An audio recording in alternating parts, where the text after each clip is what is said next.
Hello guys, turuan ko kayong mag-debone ng galunggong. I-try nyo din tong recipe na to guys dahil ang mura pa ng galunggong ngayon. At saka ng kamatis. Perfect combination siya guys. So ayan, ganyan lang ako magtanggal ng tinik at saka ulo ng galunggong. Medyo maliliit lang to na galunggong kasi malambot pa siya. Ayan, iniisa-isa ko lang yan siyang tanggalin. Pag nagamay nyo naman guys, tuloy-tuloy na lang yan.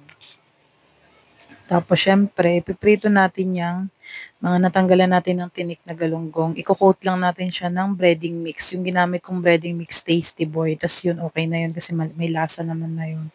Prinito ko lang siya dyan lahat. Nagmukha nga lang siyang maliit, pero okay lang yan kasi sakto na din yan sa 5 member ng pamilya.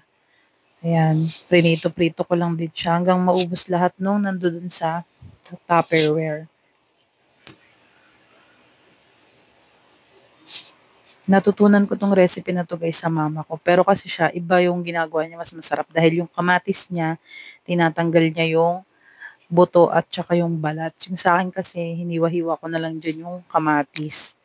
Medyo hinog na kamatis na siya. Diyan na rin tayo magluluto guys nung pinaka-kamatis na sauce. Ayan, nagisa lang ako ng sibuyas bawang.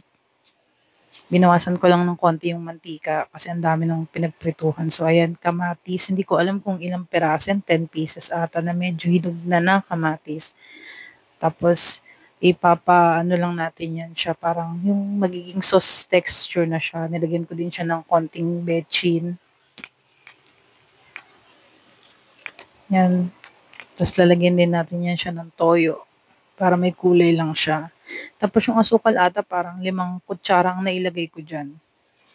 Kasi ang maasim-asim yung kamatis, so dapat mag-balance yung lasa ng tamis at asim. Hindi yung lamang yung asim kasi ang goal natin dyan parang sauce talaga yung kamatis.